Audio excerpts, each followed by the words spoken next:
안녕하세요. 자, 미술 심리 상담사 직무 교육이죠. 자, 미술 심리 상담. 말 그대로 심리 상담에 있어서 미술을 이용한다. 그림을 이용한다. 우리 앞서 이제 미술 치료라는 건 어떤 것이냐 라고 해서 충분히 미술 치료에 관계된 내용들, 이해, 기본적인 내용들을 살펴봤습니다. 자, 이 시간에 볼 부분은 미술 치료의 이론입니다. 자, 이론이라는 것은 물론 미술치료 이론이 한두 가지는 아니겠죠. 굉장히 많습니다만은 그 중에서도 가장 우리가 대표적으로 볼 수 있는 이론 이렇게 했을 때는 일반적으로 네 가지를 말합니다. 정신분석적 미술치료, 인간중심 미술치료, 또 행동주의적 미술치료, 게슈탈트 미술. 게슈탈트 같은 경우는 이제 인지 또는 형태주의 이런 식으로 이야기하는데 그런 미술치료의 내용을 지금 살펴보자는 것. 다시 말하면 미술치료의 이론적인 부분입니다. 자, 이론적인 부분을 하나하나 살펴보겠습니다. 먼저 정신분석적 미술치료. 항상 우리가 말하지만은 정신분석이라 라고 말하면 딱 떠올려야 될 사람이 있죠.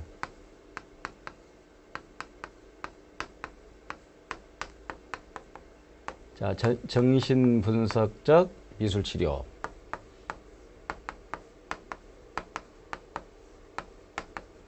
정신분석, 그러면 누가 대표적입니까? 바로 프로이드죠.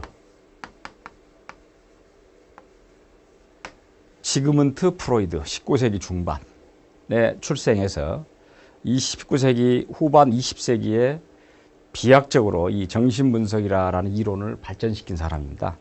그래서 정신분석에서는 대표적인 것은 그림을 통해서 모든 사람들, 인간들이 자기 자신의 내면 세계를 꿈으로 혹은 이제 그림에서 어떤 상상적인 형태로 구체화시킨다. 그것을 가지고 이제 정신분석에서는 어떻게 해석할 것이냐라는 것이죠. 미술치료를. 일단 정신분석적 미술치료에서 인간관은 프로이드는 늘상 그렇게 말합니다. 우리 인간들은 초기라는 것은 대략적으로 3세, 5세. 프로이드가 가장 중요시 여기는 시기가 3세에서 5세라 그래요. 이 3세에서 5세 이 시기를 남근기라 그럽니다. 그 유명한 오디푸스 컴플렉스, 일렉트라 컴플렉스가 나오는 시기죠. 이 시기에 인간의 성격은 결정된다. 라고 해서 바로 정신 자체를 결정론으로 본 것입니다. 이게 인간은 이미 5세 내지는 6세 이전에 이미 모든 것이 결정된다. 라고 보는 것이죠. 그래서 결정론입니다. 여기서 말한 프로이드가 말한 인간관은 바로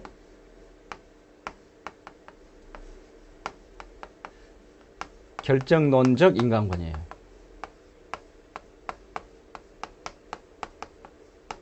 이것에 근거한 것이죠. 그렇다면 문제는 이제 프로이드는 왜 이렇게 결정론적 인간관이라 이렇게 말하냐면 성격이라는 자체가 어릴 때 초기 경험에서 모든 게 결정돼 버린다. 라는 것인데 그 이제 가장 프로이드가 얘기했던 대표적인 것은 본능적인 것.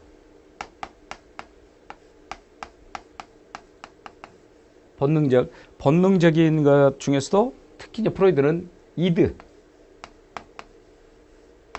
이드라서 이것을 원초아, 그냥 본능이라고 돼요. 이것을 가장 중요시 여겼어요.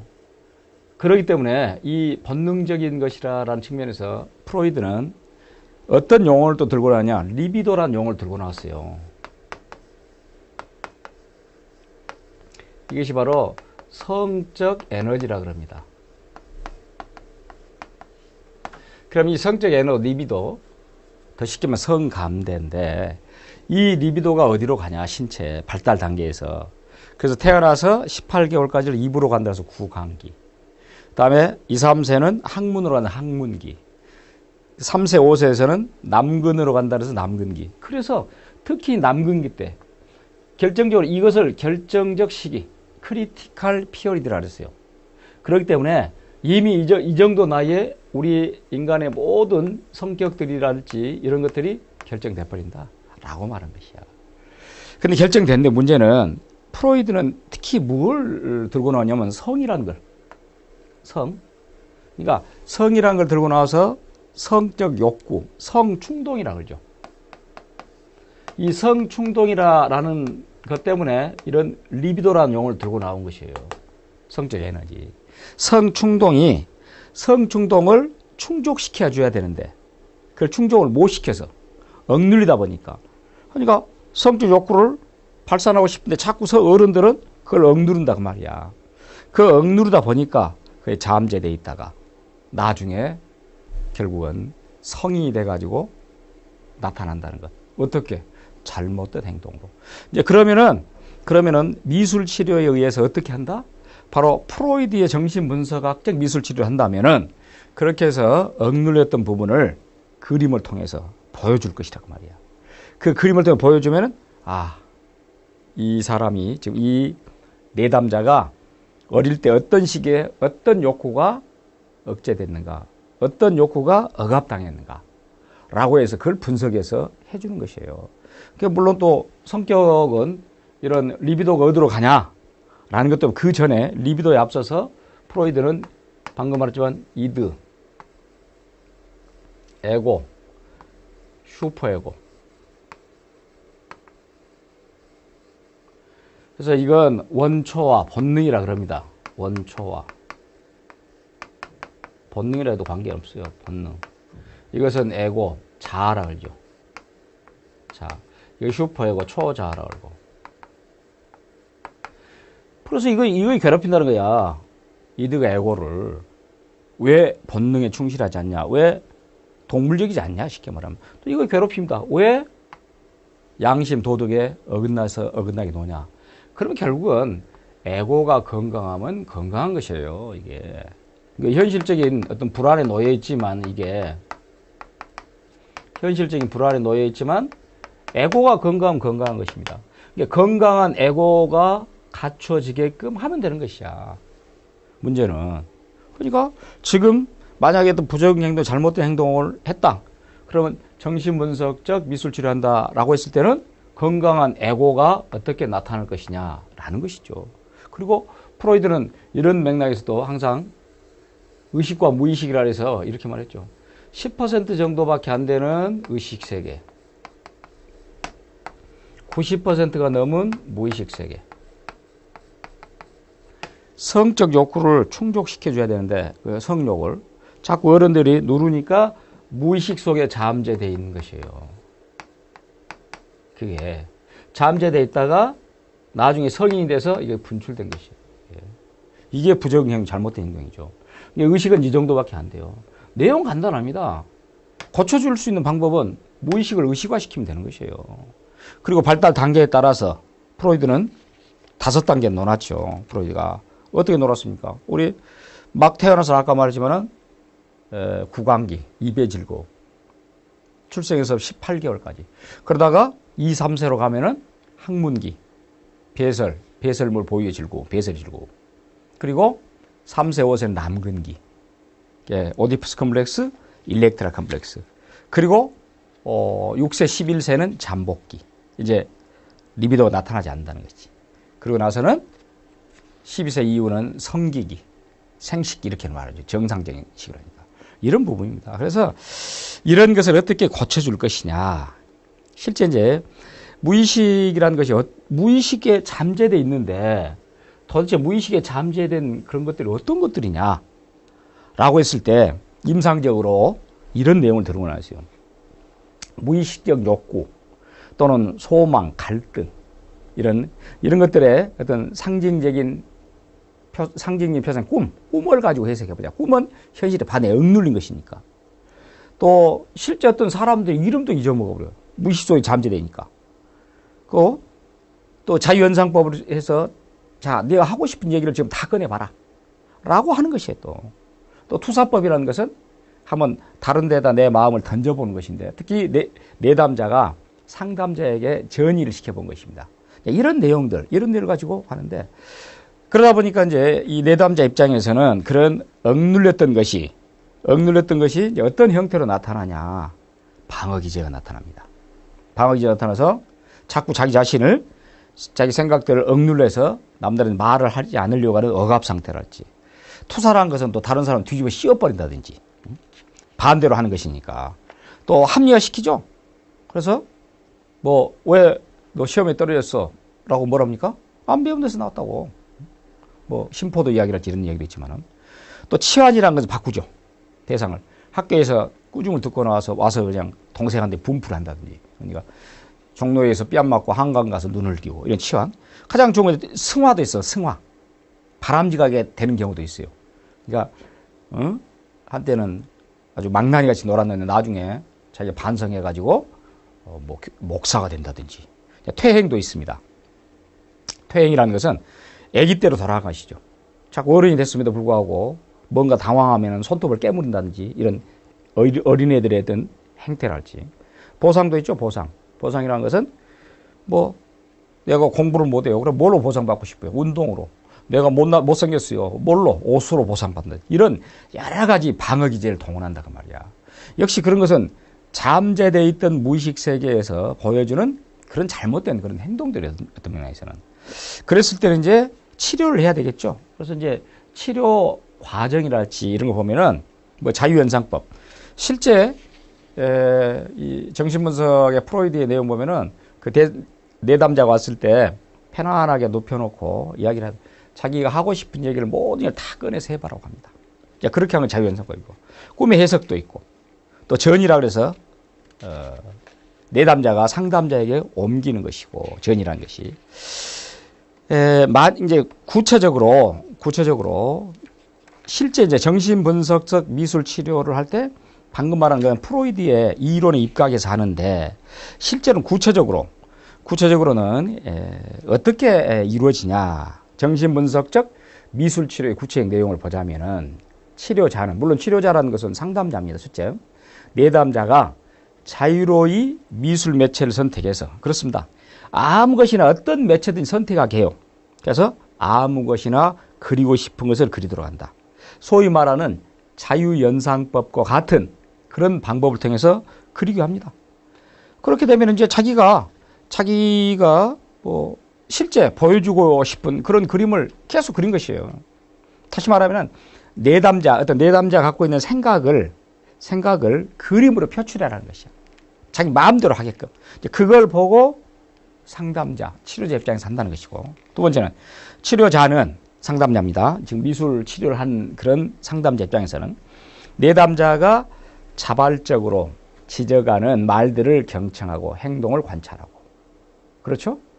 그러한 자료에서 여러 가지 정신적 의미를 분석해 보자라는 것이고, 그 다음에 특히 이제 세 번째 같은 경우는 그 내담자가 갖고 있는 불안이랄지 우울이랄지 이런 것들을 실제로 어떤 그림의 형태로서 보여주게끔, 그 사람 실제 지금 불안하고 우울하고 또는 뭐 고착된 생각이랄지 퇴행된 생각이랄지 이런 갈등도 외적인 것이냐 내적이냐 이런 것들 실제로 한번 그림을 그려봐라 라고 말한 것이지.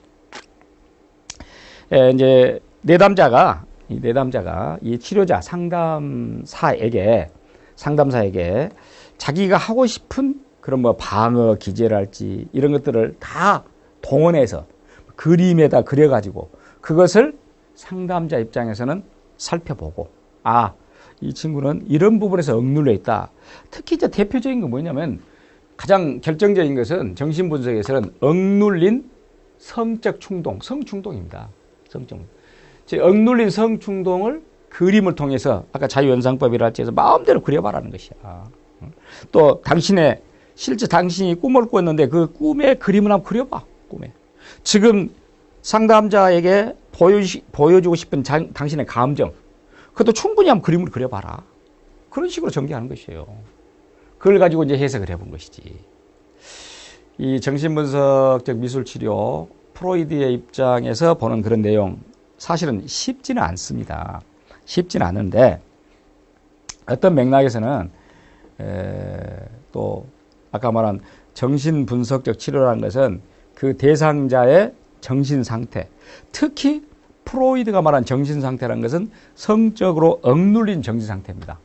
그것을 어떻게 발현할 것이냐, 그걸 어떻게 보여줄 것이냐, 그런 대목이 되겠죠. 자, 그래서 일단은 이 정신분석적 미술치료는 그 정도로 보고, 그 다음에 인간중심 미술치료. 물론 인간중심 미술치료는 인간중심 상담에서 또 근거한 것입니다. 이건 칼 로저스라는 사람이 들고 나온 인간중심 상담이라 라는 것이 있는데 1940년대입니다. 인간중심 미술치료는 말 그대로 인본주의가 그 배경이죠. 인본주의라는 것은 내담자를 인간적으로 대우한다. 특히 내담자에 대한 어떤 상담자 입장에서는 무조건적인 지지, 배려, 공감적인 감정이입 또는 전인적인 성장을 도와준다라는 것인데, 방금 제가 말했듯이 이 인간중심 상담의 그 시조는 1940년대.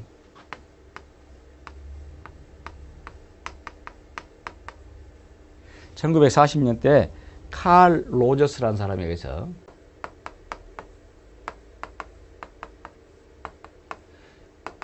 자, 이 학자에 의해서 들고 나온 것입니다. 그래서 특히 이제 상담을 함에 있어서는 철저하게 비지시적. 그래서 원래 내담자 중심에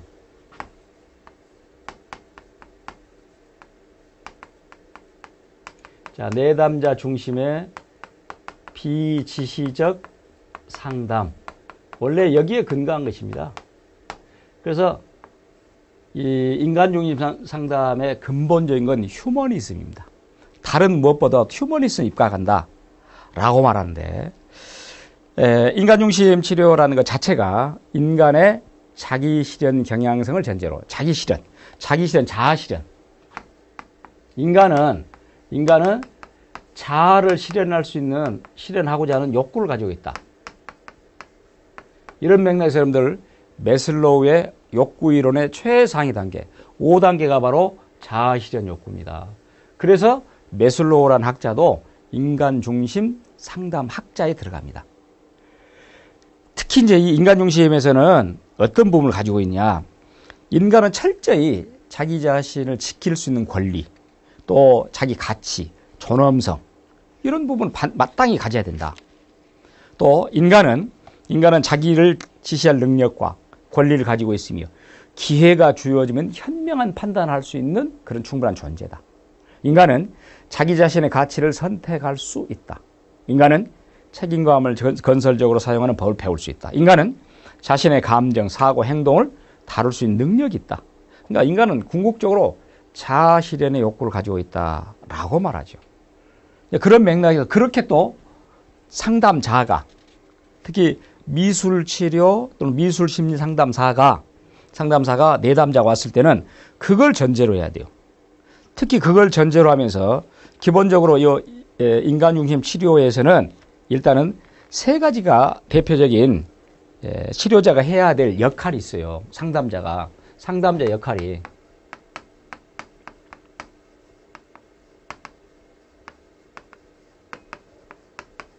반드시 이 세 가지는 해야죠. 일단은 첫째는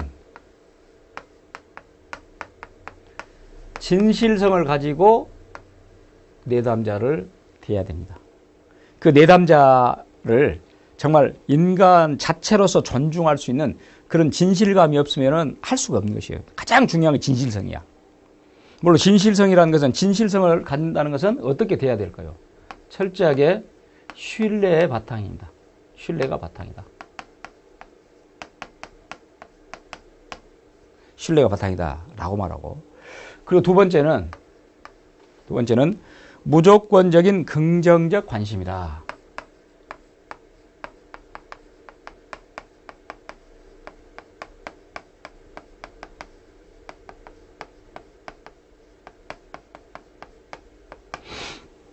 그러니까 내담자를 어떤 조건을 주면 안 돼요.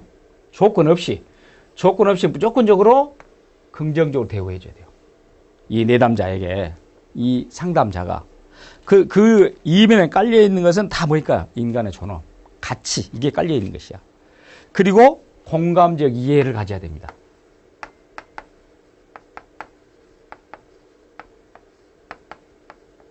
공감적 이해라는 것은 내담자를 상담자 입장에서는 내담자의 감정을 똑같이 내 감정하고 같다라고 해주는 거예요.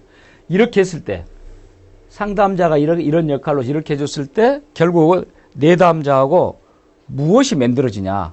내담자하고 래퍼가 형성된 것이야. 라뽀르.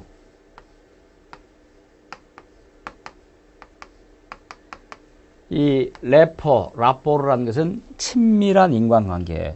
이게 형성돼야 상담이 되는 것입니다. 그러니까 상담자는 반드시 이런 역할로서, 이런 자세로서 내담자를 대해야 된다. 미술, 이제 이런 것을 전제적으로 해서 미술 치료를 하는 것이에요. 물론 이제 이렇게 하기 위해서는 그 기법들이 상담자 입장에서는 내담자가 어떤 말을 하더라도 적극적으로 경청을 해줘야 돼요. 말 자체에, 그 내용에. 또 내담자가 가지고 있는 모든 내담자의 부정적인 감정까지도 수용을 해야 되고 또 관심도 기울이고 소위 말하는 attention이라는데 그리고는 때로는 내담자가 표현한 감정과 태도를 다른 말로 표현해 줄 수 있는 어떤 반영도 가지고 있고 명료화, 직면, 자기개발. 자, 그러면 이제 문제는 미술 치료를 할 때는 실제 이런 인간 중심 상담에 입각한 미술 치료를 하기 위해서는 어떻게 해야 될 것이냐. 특히 세 가지 가정의 기초에서. 첫째, 인본주의 치료단, 이 상담자입니다. 인본주의 치료 상담자는 내담자를 정신적으로 병이 들었다. 정신적으로 어떤 문제가 있다라고 대하면 안 되죠. 절대 그렇게 하면 안 됩니다. 그렇게 하지 않고 일단 이 내담자의 입장에서는 의지가 약화돼서 문제가 있기 때문에 의지를 강조해야 되겠다. 강화시켜줘야겠다. 이런 다시 말하면 창조적 삶 이런 것에 대해서 어떤 의지를 길러줘야 되지 이 친구가 지금 정신적으로 문제가 있네 이런 식으로 하면 안 되는 것입니다. 또 둘째, 삶의 방식에 성공적으로 대처하지 못하는 것이나 자기실현, 의미, 정체성을 이루는 길을 발견하지 못한 것은 삶에 영향을 줄 수 있는 보편적인 현상이다. 그렇죠. 사실은 우리가 어떤 삶의 방식에 성공적으로 대처하지 못했다는 것은 그 사람 자체에 문제가 생겼다거나 아까 정신적인 그런 문제가 아니라 어떤 길을 발견하지 못했다는 것이죠. 그럼 당연하네. 간단하네. 그러면은 상담사는 어떻게 하냐면 길을 찾아주면 되는 것이에요. 정체성을 갖게끔 길을 찾아주면 되겠죠. 또 그런 어떤 변화를 경험하도록 하면 될 것이고 또 가장 궁극적인 건 자기실현 욕구입니다. 자기실현 욕구를 전체적으로 사회와 조화되도록 의식적으로 노력하냐. 그렇게 만들어준 것이에요. 당신이 사회 속에서 자아실현을 하려면 이렇게 해야 된다. 라고 해서 대인관계랄지 특히 대인관계 친밀성이나 신뢰랄지 이런 삶의 목표를 제시해주면 되는 것이에요. 그렇기 때문에 이 인간중심 미술 치료라는 것은 그렇게 어렵지가 않습니다. 일단 가장 전제로 깔려있는 건 뭡니까? 가장 전제로 깔려있는 것은 방금 말했지만은 인간 존중 또는 그 사람의 가치 이제 그런 것들이 가장 대표적인 것이지. 그래서 마찬가지입니다. 미술 치료를 하면서도 치료 장면에서도 모든 것은 결정은 누가 하냐? 내담자가 하는 것이에요. 상담자가 하지 않습니다. 그 미술의 어떤 재료를 선택한다거나 또 표현한다거나 용지나 매체를 선택한다거나 그것도 모든 걸 자유스럽게 스스로가 알아서 하게끔. 그러니까 결국은 이 상담의 주체를 누가 하냐? 상담자가 아니에요. 내담자가 하는 것이에요. 그 내담자가 모든 것을 자기가 물감을 가져든지 크레파스를 가져든지 종이를 가져든지 콜라주를 하든지 간에 어떻게? 내담자가 모든 걸 선택해라 그 말이죠. 그래서 결국 매체의 종류나 종이의 크기 또 내담자의 표정, 몸짓, 그림 그릴 때 망설임 지우고 다시 그리고 덧칠하고 이런 모든 부분들을 적극적으로 내담자가 하게끔 도와주는 역할을 하는 것이 이 상담자 어떤 분은 치료자 역할이 됩니다. 그러니까 어떤 맥락에서는 미술치료 입장에서는 가장 쉽기도 합니다. 사실은 전제만 제대로 딱 깔아서 하면은 아까 말한 전제는 어떤 전제가 깔려 있어야 된다? 전제란 것은 결과적으로는 내담자가 내담자가 모든 것을 결정하고 모든 부분을 알아서 하게끔 결정은. 그게 바로 이 인간중심 미술치료의 핵심적인 것입니다. 이것은 인간중심 상담에 근거하여 칼 로저스의 자아실현 욕구라는 부분이 있는데 이런 것들이 왜 제대로 안 됐냐라는 것은 어떤 병적이 아니라 뭐다? 그것은 내담자의 의지 문제예요. 가장 결정적인 것은 내담자의 의지입니다. 그러니까 의지가 약화됐다는 것이야. 그럼 의지를 강화시키면 되는 것이에요. 핵심적인 것은.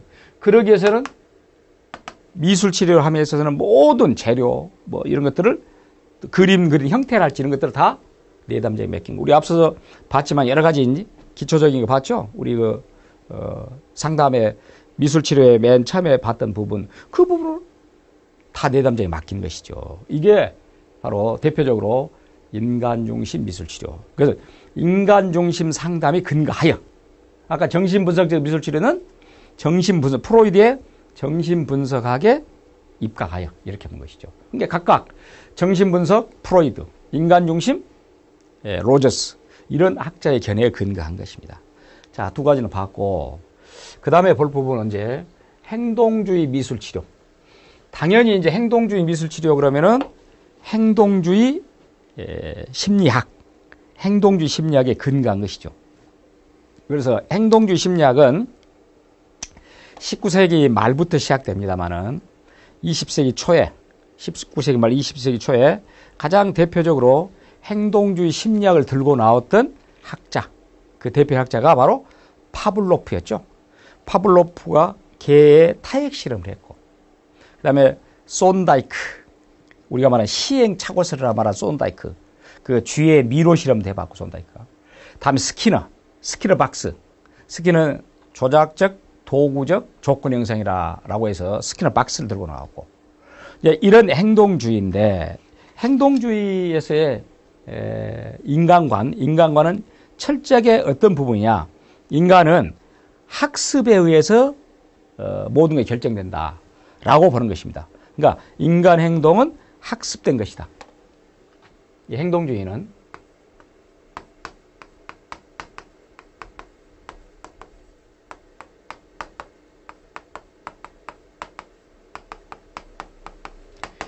그래서 인간 행동은 학습된 것이다 라는 맥락에서 보면은 전부 학습된 것이라는 것 자체가 뭡니까? 후천적이라는 뜻이죠. 조건 지어진 것이다. 그래서 파블로프의 SR 이론 이런 부분도 있잖아요.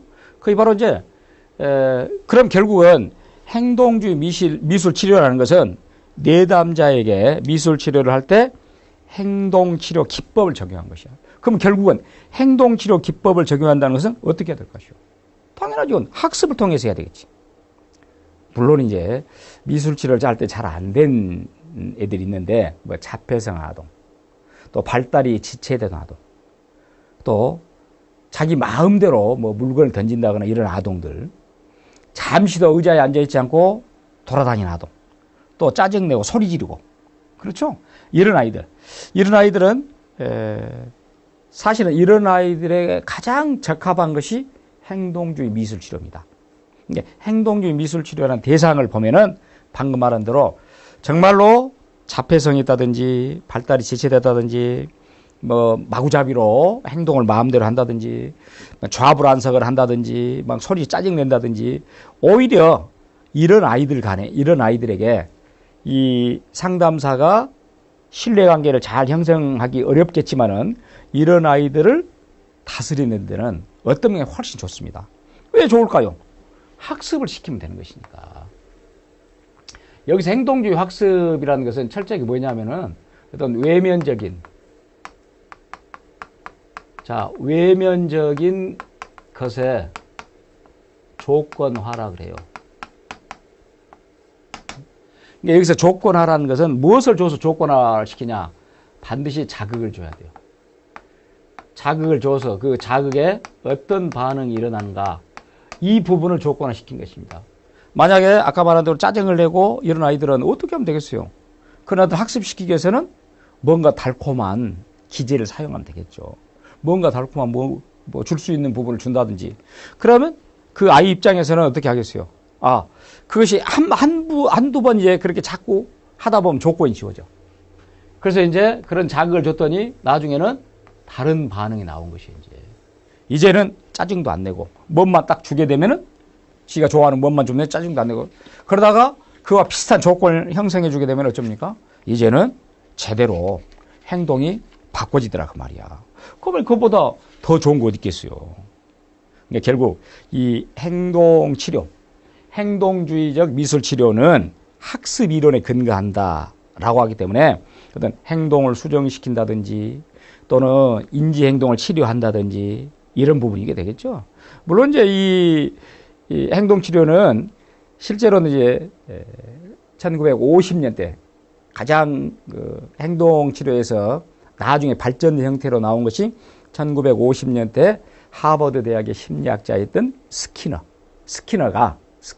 박사가 있는데 정신병 환자의 조작적 조건 작용이라 그래서 정신병 환자를 치유할 수 있다라는 이런 이론을 들고 나왔습니다. 그것에서 이제 결정적으로 시작됐고 물론 이제 이 미술 치료에서는 이 행동주의의 원리를 이용하여 특히 1980년대 이후 이런 행동의학이라는 그런 영역까지 나옴으로써 이 심리치료에서 행동주의 미술치료까지 접목시키게 된 것입니다. 아까 말했지만은 이건 행동주의 미술치료라는 것은 실제로 그런 아동들 우리가 아주 쉽게 생각하면은 주로 이제 문제 행동을 보이는 그런 아이들에게 어떤 맥락에서는 가장 좋은 방법이기도 합니다. 그러니까 이 행동주의 미술치료의 그 대상이 아까 말했지만은 정서 행동장애 아동, 정신지체 아동 이런 아이들이 결국 학교에서 부정행동이 있다든지 이럴 때는 미술치료 기법을 통해서 결국은 해결해 주는 것. 이것이 어떤 면에서는 행동주의 미술치료는 굉장히 많이 쓰이고 있고 실제 우리나라에서도 이 행동주의 접근에 대한 미술치료에 성공한 사례들이 굉장히 많습니다. 그렇다면 과연 이제 이 미술치료의 행동 기법을 적용해서 실제 아까 말한 대로 발달 지체 아동들이랄지 이런 애들의 발달 촉진 또 문제 행동 개선 또 나아가 학교에서 부정 행동을 개선 이런 측면에서 많은 효과를 봤다는 거죠. 그래서 그러면 도대체 어떤 방법을 동원해서 어떤 기법으로 이 미술 치료를 할 것이냐 해서 행동 형성법이라는 거 있는데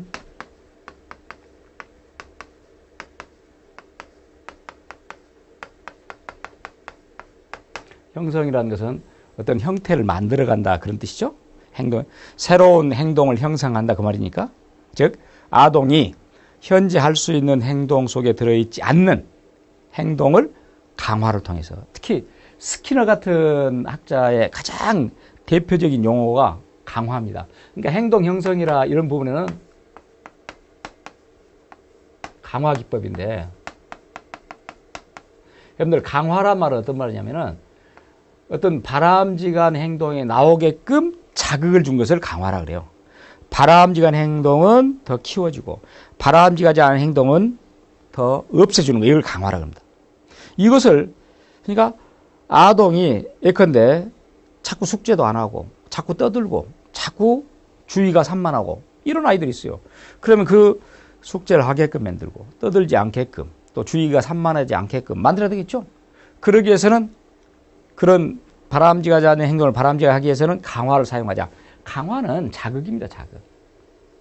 자극인데 간단해요. 자, 너 말이야 빨리 숙제를 해. 숙제를 하게 되면은 내가 피자를 사줄게. 이렇게 할 수 있겠죠. 너 말이야 떠들지 마. 너 조용히 좀 뭐 책을 보고 그렇게 해서 너에게 주는 그런 과제를 완성하게 되면은 내가 게임을 하게 해줄게. 라고 한다든지. 그런 게 대표적인 강화입니다. 그래서 결국은 이 미술치료에서도 이 강화라는 기법을 사용해서 행동을 바꿔주고 문제 행동을 없애주고 이런 부분이 있죠. 물론 이제 강화라는 부분도 있습니다만은 거꾸로 이제 문제 행동 다시 말하면 바람직하지 않은 행동, 이런 행동을 어떻게 제거시켜야 되겠죠. 그런 경우는 행동주의 미술치료 기법에서는 어떤 것을 주냐, 이럴 때는 벌을 주는 것입니다.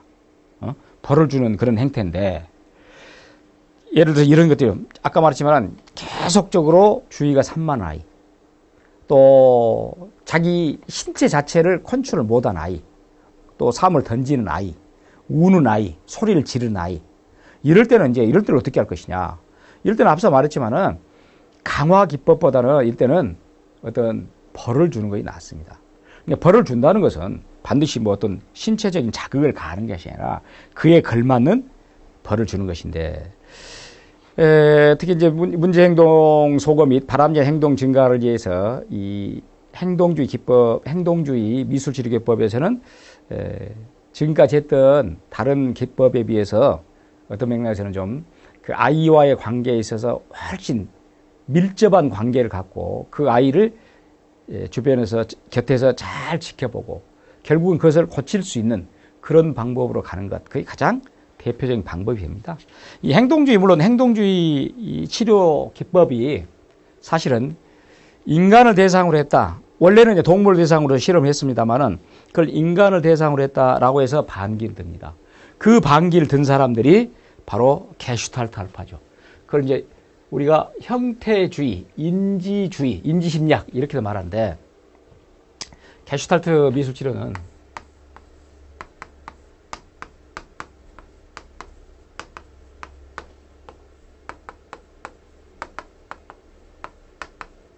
여기서 말하는 게슈탈트라는 것은 독일어입니다. 형태라는 뜻이에요. 형태. 자, 우리가 외부의 여러 가지 사물이나 이런 내용들을 감각기관을 동원해서 우리 머릿속에 들어와서 하나의 무엇으로 만든다? 하나의 형태로 만든다. 그래서 그것을 형태주의. 형태로 만들어서 인식하여 안다. 그래서 인지주의. 형태주의, 인지주의 같은 말이에요. 이 말이. 게슈탈트라는 말 자체가 이 뜻인데, 방금 제가 말했지만 이 게슈탈트 학파는 결국은 앞서 말한 행동주의의 그 인간주의, 행동주의라는 것은 인간의 외부적인 밖으로 드러난 것만 보고 그것을 자극을 줘서 반응을 보는 것, 즉 어떤 동물 실험을 통해서 해냈는데, 이 게슈탈트는 우리 인간은 동물하고 다르다라는 것이죠. 그것이 바로 행동주의 반기를 든 것입니다. 게슈탈트란 전체, 형상, 형태, 모습, 물론 독일어입니다만은, 그래서 게슈탈트를 만든다. 게슈탈트 형태를 만들어 지각한다. 라는 것입니다. 그래서 게슈탈트 학파에서는 우리 인간이 지각한 그런 욕구나 감정, 이런 것들을 자기 자신이 스스로 전체로 조직화시키는 것이야. 그렇게 해서 만들어낸 것인데, 그래서 행동주의는 1 플러스 1은 2입니다. 근데 게슈탈트 학파는 1 플러스 1은 3도 되고 4도 될 수 있다는 것이지. 그래서 특히 이제 게슈탈트 학파가 중요한 것은 지금 여기서 어떻게 하냐. 지금 현재. 그러니까 행동주의는 학습에 의해서 이루어진다 했잖아요. 이건 아니에요. 이건. 지금 여기서 어떻게 만들어가냐, 자기가 스스로. 또 어떻게 현재 모습을 보이냐, 현상학적으로. 이렇게 보는 것이 게슈탈트 학파죠. 치료 과정도 보면은, 특히 이제 게슈탈트 학파의 치료 과정은 철저하게 치료자 중심으로. 치료자 중심이라는 것은 누가? 상담자가 한다는 말이지. 상담자가 내담자에게 지속적으로 머릿속에서 어떤 형태를 만들어 가게끔. 지금 그 형태 지각이 제대로 안 되니까. 결국은 형태를 만들어 간다는 건 뭐겠습니까? 스스로가 그 현상, 지금 여기서 자기 자신이 자기 머릿속에다가 제대로 된 지각체를 집어넣어서 형태화시켜야 된다라고 말하는 것이 게슈탈트 학파의 특징입니다. 물론 이제 이 게슈탈트 학파가 갖고 있는 이 내용 자체는 쉽진 않죠, 사실은. 이 게슈탈트 미술치료가. 이네들은 이 게슈탈트 학파에서는 미술치료의 목적으로서 어떻게 말하냐. 내담자와 이 상담자 사이에 의사소통, 어떤 의사소통에 책임감이 있어야 되고, 또 정직하고 직접적으로 만들어야 되고, 그 아까 말한 대로 특히 이제 시각적인 메시지, 목소리, 톤, 신체적인 표현, 말의 내용 등 이 모든 개인적인 표현을 전체화 시킬 수 있는 것. 이게 게슈탈트 학파의 미술적이 가장 중요한 것입니다. 그러니까 그 시각적인 보면서 치료자가 내담자가 그걸 보면서 자기 상담자가 갖고 있는 특징을 알아낸다든지 내담자의 목소리, 톤, 신체적 표현, 말의 내용 이런 것들을 전체화 시킬 수 있는 그런 능력을 가지고 있는 치료자, 상담사가 돼야 된다라고 말합니다. 그러니까 중요한 것은 우리 모든 사람들이 감각을 통해서 실제 모든 걸 인식하고 그것으로 또 지각하고 또 그것으로 통찰하고 이렇게 되는 것인데 외부의 어떤 내용들을 가지고 그 통찰이랄지 지각을 못한다는 것이야. 그 통찰이나 지각을 하게끔 훈련시키고 또 전체화 시킬 수 있는 그런 부분이 바로 게슈탈트 미술치료에서 중요한 대목이다라고 보면 됩니다. 그래서 게슈탈트 미술치료에서는 내담자에게 그 상담을 하러 온 내담자에게 그림을 만든다는 건 당연한 그림을 한번 그려봐라 라고 하지만 그림도 그림이지만 자기가 갖고 있는 내면적인 것을 표현해봐라. 자기가 제대로 감각, 인식했던 걸 표현해봐라 라는 것.